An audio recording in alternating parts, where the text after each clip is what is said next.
दिनांक 15 जून रोजी 5 वाजताच्या दरम्यान सदर पोलिसांना खात्रीशीर माहिती मिळाली की पोलीस ठाण्याच्या हद्दीत the looks luxury salon spa येथे स्पा चालक महिला स्वतःच्या आर्थिक फायद्याकरिता स्पाच्या आड मुलींना देह व्यापारास प्रवृत्त करून देह व्यापार करून घेत आहे अशा मिळालेल्या माहितीवरून रेड कारवाई केली असता तेथे आरोपी महिला साक्षी उर्फ मनीषा चंद्रहास तुपे, राकेश साबुलाल बंदेवार उर्फ राज ठाकूर आणि अभिषेक प्रभाकर माहुरे हे स्वतःच्या आर्थिक फायद्याकरिता पीडित महिलांना पैशांचे आमिष दाखवून देह व्यापाराकरिता ग्राहकांकडून पैसे घेऊन देह व्यापारास जागा उपलब्ध करून देऊन महिलांकडून देह व्यवसाय करून घेताना समक्ष मिळून आले आहेत।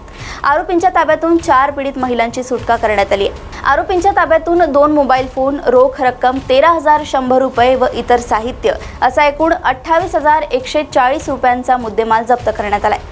घटनास्थळी ग्राहक आरोपी मोहन भगवंतराव सुरकर आणि राजेंद्र चिंतामणराव पांडे हे मिळून आले आहेत। आरोपींविरुद्ध पोलीस ठाणे सदर येथे गुन्हा दाखल करण्यात आला आहे आणि आरोपींना अटक करण्यात आली आहे। पुढील तपास सुरू आहे। 15 तारखेला संध्याकाळच्या वेळेला द लुक्स लक्झरी स्पा म्हणून एक छावणीच्या ठिकाणी एक स्पा आहे, सलून आणि स्पा। त्या ठिकाणी देह व्यापाराच्या क्रिया चालतात अशी आम्हाला माहिती प्राप्त झाली होती। त्याप्रमाणे त्या माहितीच्या आधारे आम्ही बोगस गिराईक पाठवून ती माहिती व्हेरीफाय केल्यानंतर ती खात्रीशीररित्या खरी असली तर पटल्यानंतर आम्ही तिथे रेड मारली। रेड मारल्यानंतर बोगस गिराईकाकडे जे दिले होते ते पैसे होते ते आम्हाला काउंटरमधून आणि तसेच ती जी मुलगी होती त्याच्याबरोबर तिच्याकडून आम्हाला मिळालेले आहे। तसेच काही कंडोमचे पाकिट्स तिथून मिळालेले आहे। त्यावरून मग आम्ही तो गुन्हा दाखल केलेला आहे।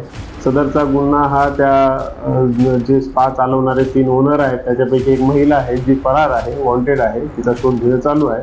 2 जे पुरुष मालक आहेत त्यांना अटक करण्यात आलेली आहे। जेव्हा रेड केली त्यावेळेला 2 गिराईक देखील आम्हाला तिथे मिळून आलेले होते, त्यांना देखील आम्ही अटक केलेली आहे। सदर कारवाई दरम्यान आम्ही 4 पीडित महिलांना, बळीत महिला ज्या होत्या त्यांना रेस्क्यू केलेला आहे।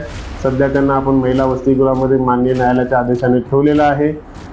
4ही आरोपींची आपण पोलीस काल कोर्टात हजर केलं असताच 18 तारखेपर्यंत आपल्याला पोलीस कस्टडी मिळालेली आहे। ह्या कारवाई दरम्यान वरिष्ठ पोलीस निरीक्षक ठाकरे साहेब, नंतर इतर अधिकारी, 2 अधिकारी, 10 कर्मचारी, सदरची कारवाई माननीय DCP झोंटू साहेब यांच्या मार्गदर्शनाखाली, त्यांच्या ऑफिसच्या काही स्टाफच्या यांच्या मार्गदर्शनासोबत आम्ही ही कारवाई केलेली आहे। तपास चालू आहे।